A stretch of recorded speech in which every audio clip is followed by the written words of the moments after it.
Hello world, my name's Peter Turner and I'm here to tell you about the Trump economic miracle.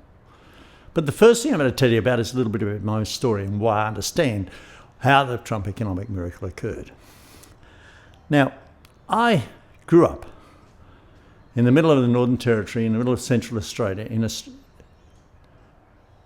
this little town was so far away from civilization you cannot imagine it. It's over 14,000 kilometres away from London, about 17,000 kilometres away from New York. Now, I just got those figures out of my head, so don't quote me too much.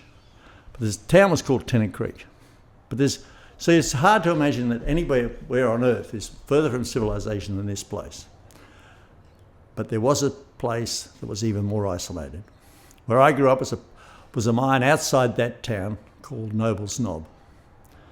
So I'm writing a book which is called The Knob at the Arse End of the World. And this was where I grew up from the time I was 6 to the time I was 16. It was a gold mine. And it wasn't big. There were only 100 men working there in the middle of the desert, and a knob in the middle of the desert. Imagine that. A rock. And from that rock, gold was extracted from the dirt. But not only that, everything that we had, including the roads, the water supply, the electricity, the machinery, the power, electric power generation, was all supplied by those 100 men by themselves on that mine. And then through the miracle of production, the miners would go down in the mine, underground, and dig out the dirt. And through the miracle of production, they would grind the dirt into fine powder, and they'd take it through the milling process and the processing. And then they would smelt the gold. And from the dirt came pure 99.99% gold bullion. From dirt to pure gold. From dirt to pure gold. From dirt to pure gold. 100 men in the middle of the desert produced tons of gold. Hundreds of millions of dollars, in fact billions of dollars of gold were produced from those 100 men over that period of time. And virtually everything that you needed for survival was provided by those 100 men, from, like I said, the water supply to the power supply to everything. Dirt to gold bars. Dirt to gold bars. Get that in your head first, and you'll start to see why the Trump economic miracle happens.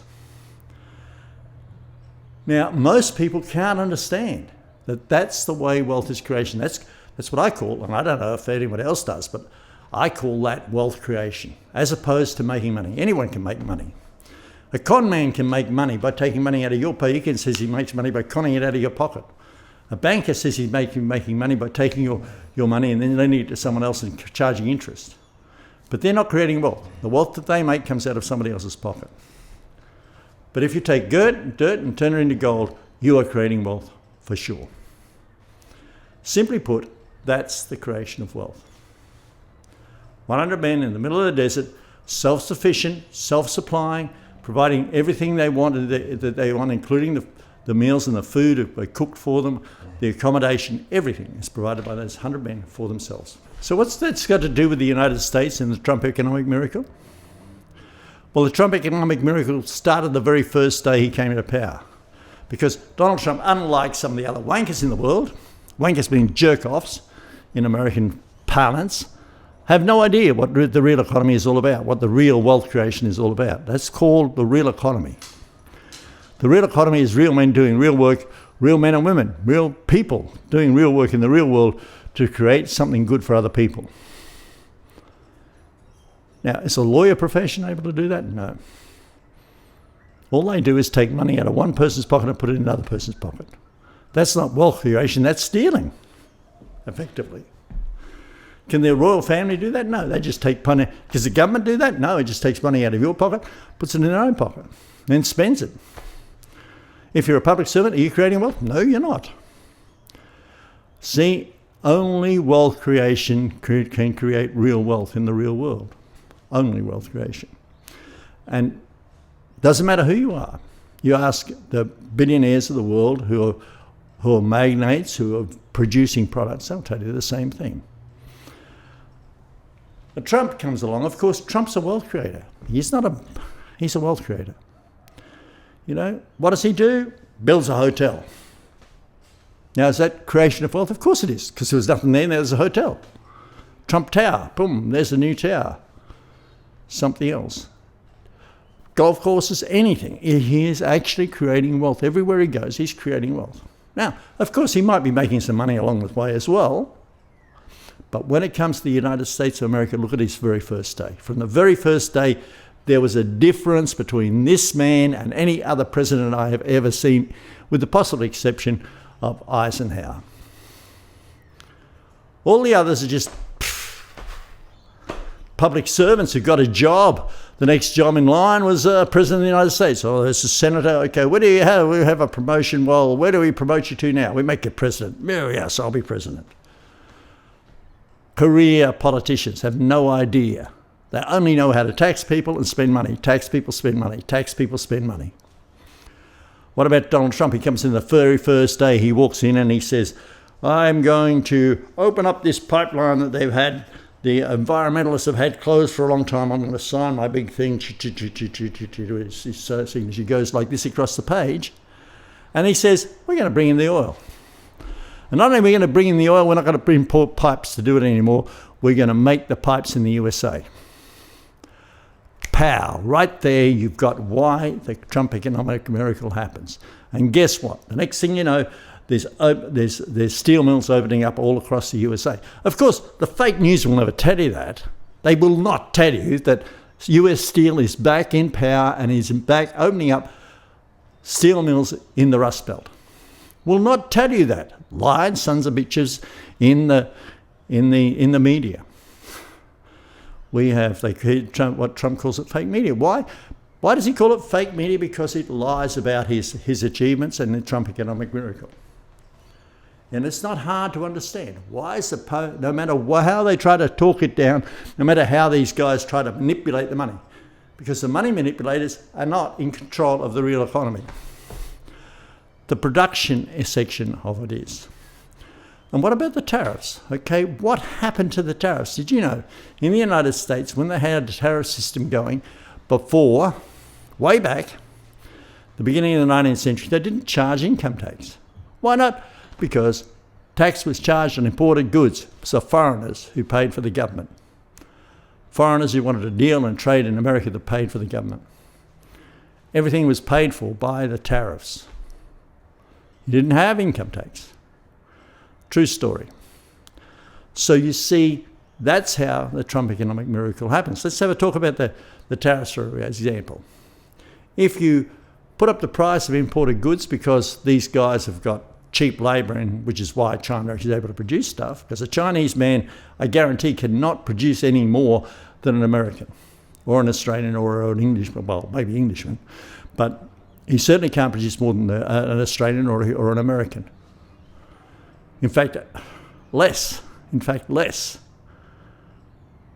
Yeah, they're in fact less. But they are very cheap. They're very cheap labour. They sell themselves cheaply to the lords of the manor. That means, oh, that's good. But their goods are therefore cheaper. So in order to even it out, you should charge them tariffs. Otherwise, the American worker or the Australian worker or whoever it is that is producing more in real terms is going to be disadvantaged because he's not going to be able to sell his goods in the marketplace. So, my name's Peter Turner. You have Turner screwdrivers, for example. Try to find a Turner screwdriver which is made in Australia, where that's my country, any longer and you won't. Far superior to the crap that you buy from China now, but they've been driven off the market by cheap labour and cheap goods that are coming in from China. If you tax them and put tariffs on that, guess what? The Australian or the American, in this case, the American goods become on a parity. And if they're not, the money comes back through the tariffs to the community in any case. So consequently, there are places like New Hampshire, for example, in the United States, that have 2%. Not 5%, not 4%, not 10%, as they have in poor, pitiful little England nearly all the time, or 20% or 30% as in Europe. And look up the figures if you don't believe me. Don't worry about what these fake news dickheads said. In New Hampshire, the unemployment rate is 2%. And at 2%, let me tell you, I've lived in a society where there's 2% unemployment, and you know what it is? You walk down the street and someone will give you a job. Don't you have a job? No. Oh. Go down the street and buy a bottle of milk. How come you're coming down here in the middle of the day? Don't have a job. Do you want a job? Yeah, I got a truck. You want to drive the truck up to Borroloola for me? Yep. That's actually a true story from the time when there was full employment in my country. So this is New Hampshire now. This is America now. Unemployment is at record low levels. More employment than ever before across the board. Across the board. Record. In 20, 30, 40, 50 years. And yet the fake news of the world will say, oh, no, Trump's lying about that. He's not lying about that, boys and girls. That is true. And it's because of the Trump economic miracle, and it's because he knows the difference between making money and creating wealth. And if you create wealth, you create wealth for everybody. Think about this. Think about our gold bars. What happens to those gold bars? Somebody else gets them and they use their gold bars and they make rings and they make all sorts of things out of it, and they go to the next stage. Put them on your fingers. They don't in this case, they put them in the ground. They put it in the ground to back the money, the wealth of the world. They don't do that anymore because the gold standard is gone, which meant the money is backed by gold. But we've been sold out. We got sold out by a president by the name of Nixon, as a matter of fact, in terms of no more gold standard for the USA. So money doesn't mean anything anymore, it's just paper. And that's the difference. We used to have a society that was backed by something, gold in this case. The world economy is backed by gold. Now there's no such thing. So that causes inflation and gets that. If you don't have real economy, in the real economy, a car is worth a car is worth a car, and the car will stay the same price provided you keep the amount of cars in alignment with the demand for cars in the community. Demand, supply, demand, supply, demand, supply. No inflation. No increase in the price of that car. But if the supply exceeds demand, then the price of the car can go up. But the bad thing about that is that then you inflate the price of the car by saying you don't buy, you borrow the money, you pay interest on the car, you'll pay triple the price for the car. Buy a car for $15,000, you'll pay $35,000 for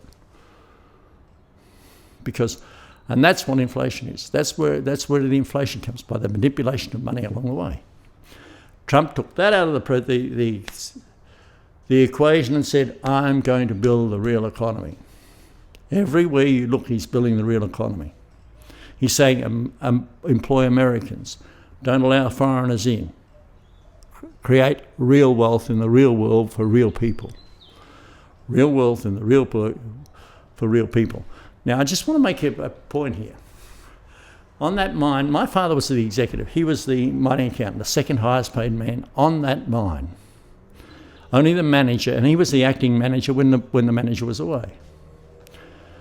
So, over that 10-year period, he probably spent more time as acting manager than the actual manager was spent on the mine, managing the mine. So he was an executive. He was a number two in the whole place. Here's the point. Think about this. This man was the manager. This is one of the managers, one of the executives. But everybody on that mine was contributing to that mine. And the idea that there was a class of people, there was actually a separation between the working man who worked in the mines and the staff members who were the bosses. But there is no class. There's no class in that. A working man is a working man or woman. They work for a living. They're the salt of the earth. As Jesus said, if you like to use a Jesus term, they're the salt of the earth. But these people who just sit on their asses and do nothing and think that they are superior are filth. Simply filth. There is no working class, in other words. If you think there are working men and women and they are the salt of the earth, they are the most important people because they're the ones who are creating the real wealth. These dickheads who sit above that, like the aristocracy or the executive directors and so forth of companies, there and think they're superior, or even worse, the people who are bludgers, the parasites of society. Let's talk about the parasites of society. The parasites of the society who have never produced a single ounce of wealth, ounce of gold, ounce of anything, a toy car or anything in their entire life. They have not created any wealth, and yet they think they're superior. What an example of that? Those dickheads at the top of universities. For example, teach kids a lot of shit, put a lot of crap in these people's heads, don't teach them the real story of the real world, don't even know about the real world economics. They're getting their money by bludgeoning off the rest of society and taking out of society their wealth and putting it in their own pocket through taxation. And yet they think they're superior? You've got to be kidding me. That's why the Trump economic miracle was happening. And that's why no matter what these feds and all that, who are just money manipulators, say are never going to pull down the Trump economic miracle, as long as he's allowed to continue to do it. And the other thing, in 2020, America, if you don't vote for Trump, you're going to go out the chute faster than a shorn sheep, guaranteed. That's it. Thank you for listening.